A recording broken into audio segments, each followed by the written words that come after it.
जय श्री राम। सभी को दशहरा पर्व की हार्दिक बधाई। दशहरा पर्व हमारे हिंदू संस्कृति में पिछले हजारों वर्षों से मनाया जाता है। हमारे रामचरितमानस में ये वर्णन आया है कि अधर्म को हरा करके धर्म की स्थापना की भगवान श्री राम ने। कि जो अधर्म का प्रतीक रावण, कुंभकर्ण और मेघनाथ थे, उन्होंने जो गलत कार्य किया उनको मार करके धर्म की स्थापना भगवान श्री राम ने की और राम राज्य स्थापित किया। उसी दिन से ये दशमी के दिन दशहरा पर्व जो है मनाया जाता है पूरे भारत में। तो आजकल कुछ सोशल मीडिया पे ऐसी चर्चाएं उठी हैं कि इसी दशहरा पर्व के दिन हम किसी राजनेता का पुतला फूंक करके इस शहर के धार्मिक भावनाओं के माहौल को खराब करने का जो प्रयास किया जा रहा है, हम अपनी धार्मिक सोसाइटी की तरफ से इसकी निंदा करते हैं। ये गलत कार्य है।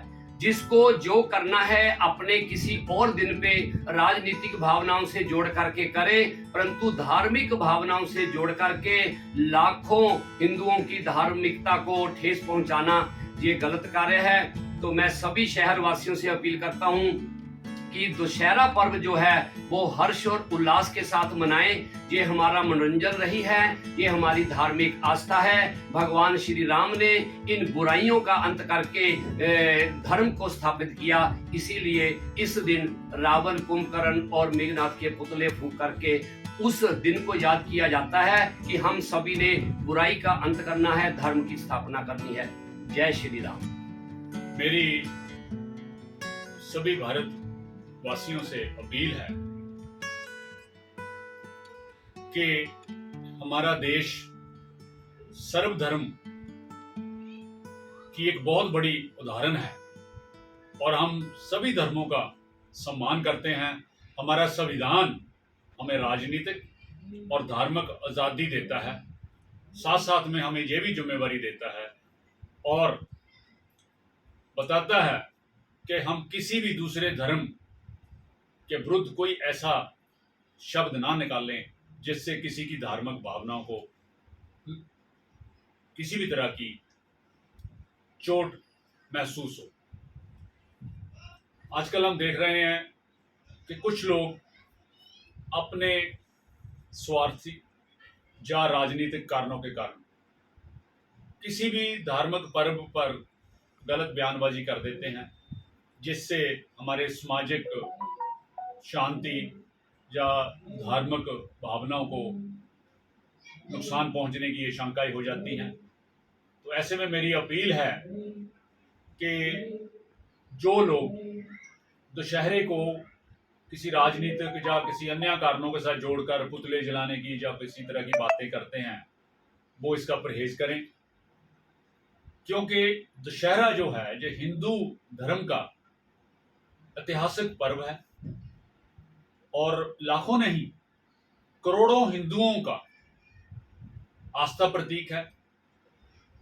और हम देखते आए हैं जब से हमने होश संभाली है कि दशहरे के पर्व पर दशहरा जब मनाया जाता है तो सभी धर्मों के लोग आकर के उसे एंजॉय करते हैं, उससे कुछ सीखते हैं और अपना अपना योगदान देते हैं।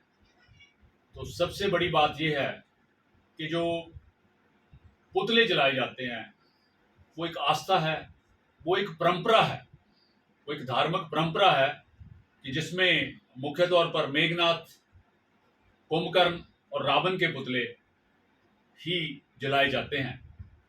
तो ऐसे में किसी का ये कहना कि उन पुतलों के साथ किसी और का पुतला खड़ा कर दो, तो किसी के ऐसे जो ऐतिहासिक परंपराओं के पुतले हैं उनके साथ शायद कोई व्यक्ति विशेष खड़ा होने के लायक नहीं है, क्योंकि जहां हम रावण को जलाते हैं वहीं हमारे हिंदू धर्म में रावण की पूजा भी की जाती है।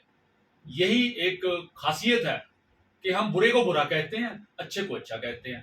रावण ने अगर गलत काम किया तो उसकी सजा मिलती है उसे, अगर उसमें वो विद्वान था, एक महापंडित भी कहा जाता उसे, चारों वेदों का जैसे ज्ञान था, इसके लिए उसकी पूजा भी की जाती है। तो उसके मुकाबले में किसी और का ऐरा गैरा का पुतला खड़ा करना ये हिंदू धर्म की भावनाओं के विरुद्ध है। तो ऐसे जो सोशल मीडिया में जो बयानबाजी आ रही है, मेरी सरकार से भी अपील है कि वो अपने सोशल मीडिया पे चौकसी रखे। इससे पहले कि कोई किसी भी शहर में कोई सामाजिक शांति भंग हो, तो इससे पहले प्रशासन को खुद सक्रिय होकर के सोशल मीडिया से ऐसी पोस्ट को बैन करना चाहिए। धन्यवाद।